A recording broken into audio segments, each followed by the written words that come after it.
Dugaan ijazah palsu Presiden ke-7 RI Joko Widodo kembali digelar di Pengadilan Negeri hari ini.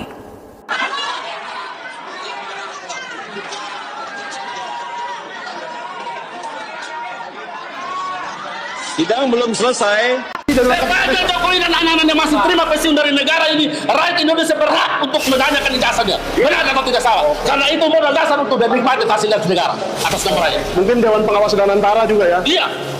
Sepanjang dia masih terima gaji, berhak rakyat bertanya. Layak tidak dia pantas dulu di situ. Ijazahnya benar atau salah? Oke. Setiap skripsi tentu ada tanda tangan pembimbing, minimal pembimbing utama, betul ya? Ya. Pertanyaan saya, bisa tidak sebuah skripsi itu tidak ada tanda tangan pembimbing dan dia dinyatakan lulus sebagai insinyur? Tidak ada pembimbing. Iya, tidak ada pembimbing. Tidak bisa. Tidak bisa. Berarti pertanyaan Anda, perjawaban Anda sama dengan Kanjeng Pangeran Haryo Bagas, ya, PhD. Itu beliau mengatakan seperti itu. Jadi di UGM tidak mungkin skripsi kosong itu bisa lulus sarjana, apapun sarjananya. Kalau artinya di sini berarti Bapak meyakini bahwa Joko Widodo yang KKN di Ketoyan 85 tahun 85 itu adalah Pak Jokowi yang Presiden ke-7 Indonesia itu ya tadi ya? Panggilan si cek ini Pak, mungkin bisa diceritakan Bapak Ibu. Saya hanya ikut-ikutan teman-temannya kalau panggil cek.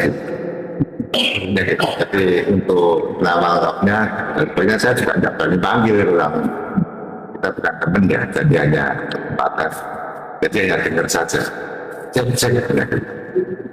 Dan satunya Mbak Ana, satunya Mbak Ijo, satunya Ecot. Ecot itu namanya juga nggak tahu sampai sekarang. Dengan bisa dijelaskan panggilan cek itu seperti ya. Ya namanya Joko Widodo ya. Nah kalau panggil Jok kan sudah biasa gitu ya. Pengen main daripada yang lain biar keren gitu ya. Cek gitu. Kami berempat yang memanggil Joko Widodo adalah Cek. Benar-benar Cek. Bukan yang lain.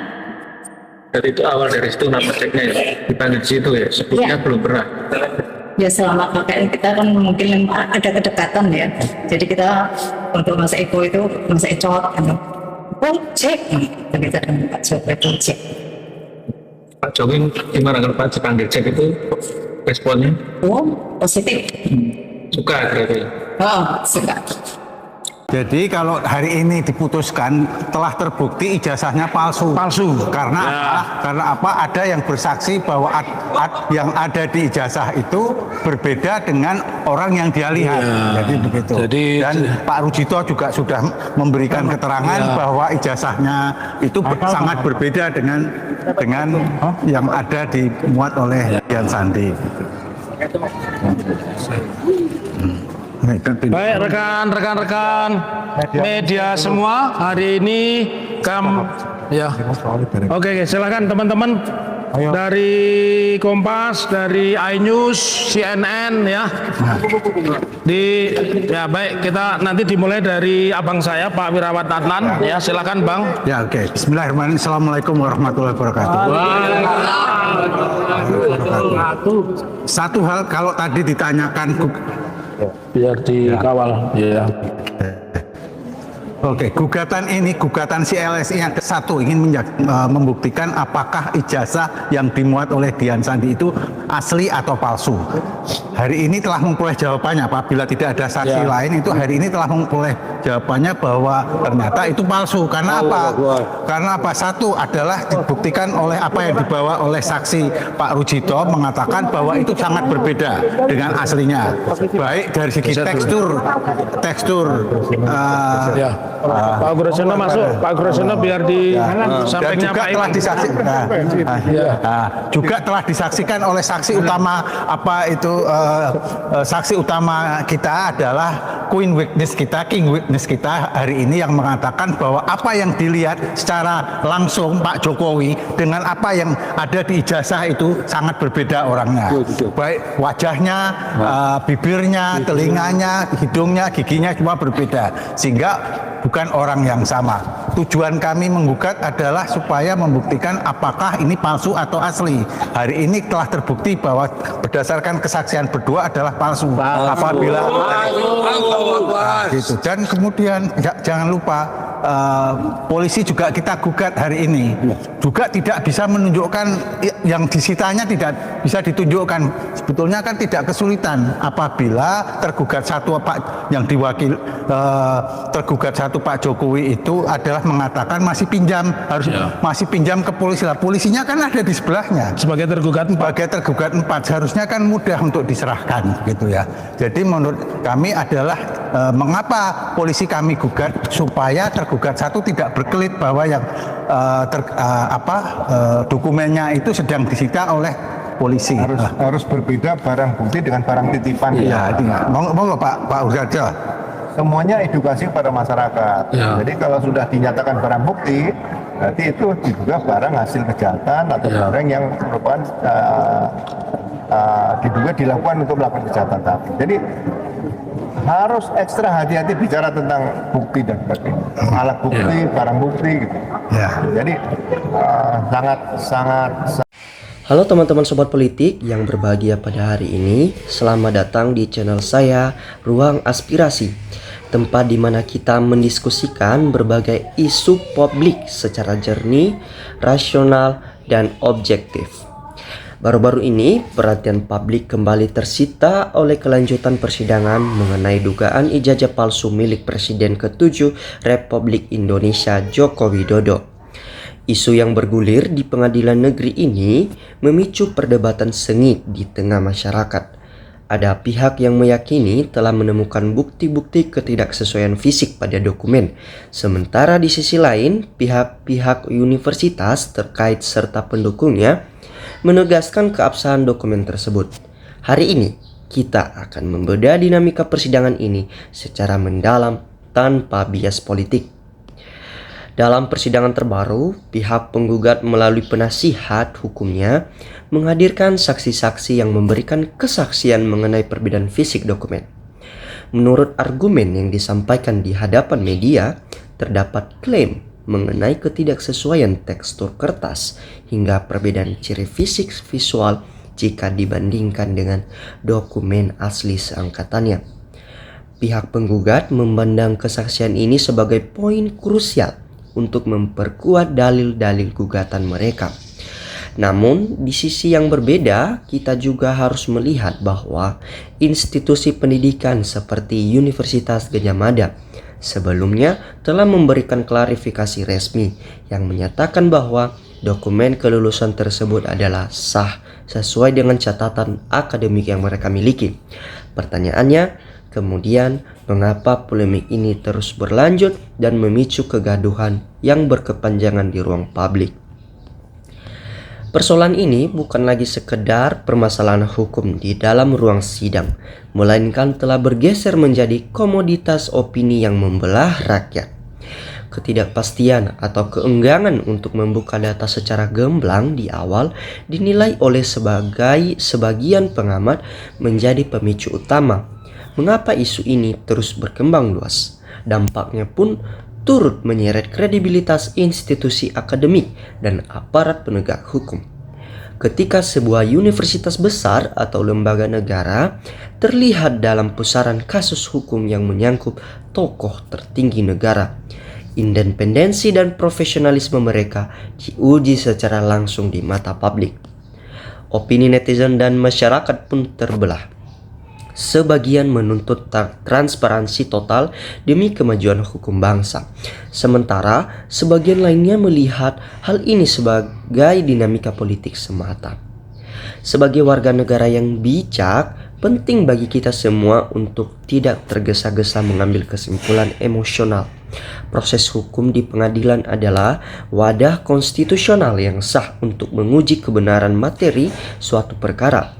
Kita berharap apapun hasil akhir dari persidangan ini, keputusan hukum dapat ditegakkan dengan sejujur-jujurnya, transparan, dan adil. Sebab esensi dari sebuah negara hukum adalah menempatkan kebenaran di atas segala kepentingan kelompok. Bagaimana pandangan Anda mengenai dinamika persidangan ini?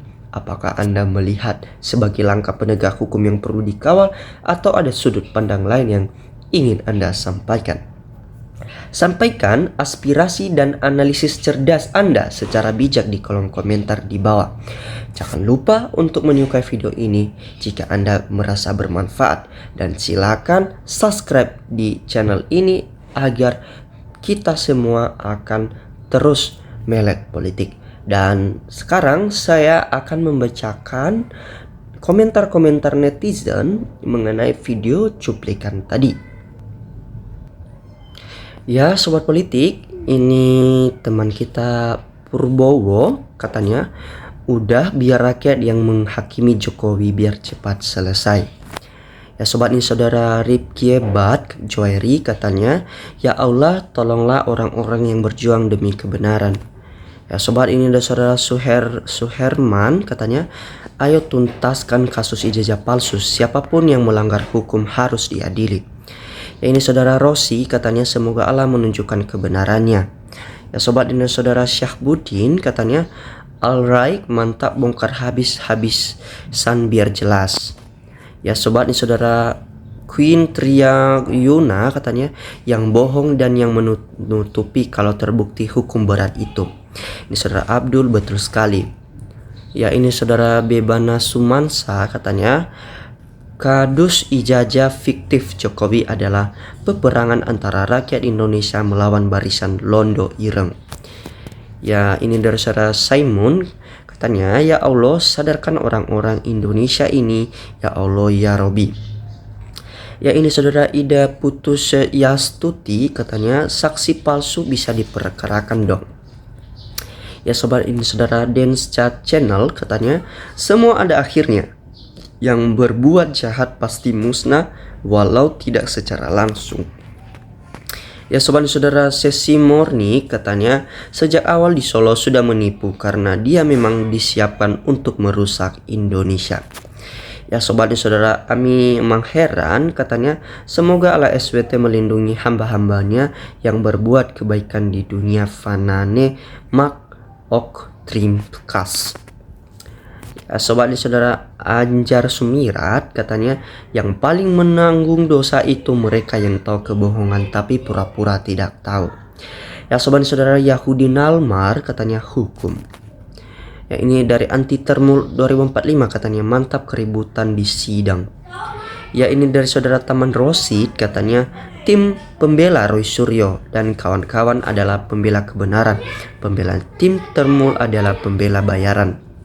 Ya sobat, ini saudara Nyoman Sudar Nyoman katanya, lanjutkan tuntutan kebenaran. Ya ini dari saudara Yurna Bali katanya, hukum semua hidup di Nusa Kambangan. Ya ini saudara Pakle katanya, mantap maju ayo maju. Ini saudara Solvis Yulu katanya, semua karena penegak hukum maupun juga dengan Pak Bowo.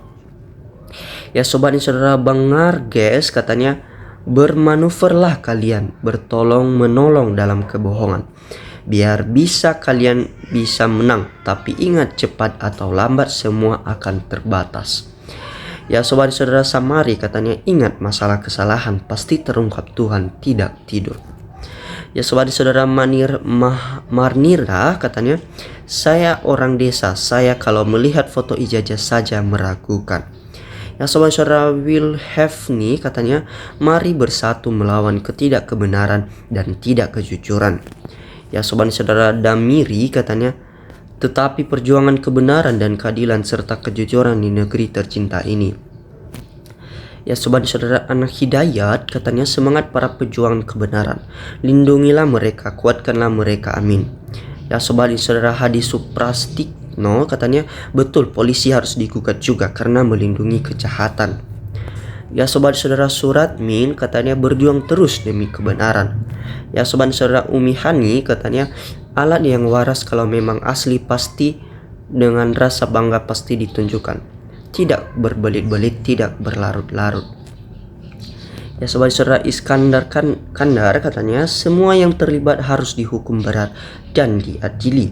Ya saudara Rukia Wowan katanya, kebenaran akan mencari jalannya sendiri, saya insya Allah.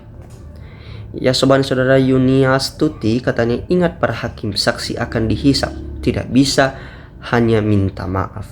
Ya sobat nih saudara Kaswasto katanya, semoga kebenaran segera muncul, kebohongan segera terungkap, amin YRA. Ya ini dari saudara Lispeni katanya, alhamdulillah semoga masalah cepat selesai tuntas, amin ya Rabbi. Mudah-mudahan urusan kami saudara kami, Allah Engkau Maha Kuasa. Kau beri kekuatan dan kesabaran kepada orang yang membela kebaikan kejujuran, lindungilah orang-orang yang baik ya Allah, amin ya Rabbi. Ya ini saudara Masru Sadia katanya, hukum harus tegak melalui pengadilan, harus ada kepastian keputusan akhir asli atau palsu ijazah. Saudara Mariana katanya, Indonesia negara hukum, siapa yang melanggar hukum harus diproses, hukum yang termasuk termolnya, tidak pilih-pilih orang. Itulah. Ini dari saudara Ahmad Badjuri katanya, setuju sekali, polisi harus digugat. Ini saudara Rahmat Tom katanya, yang lalu biarlah berlalu, serahkan kepada yang Maha Kuasa, yaitu Allah Subhanahu wa ta'ala, diadili oleh Allah Subhanahu.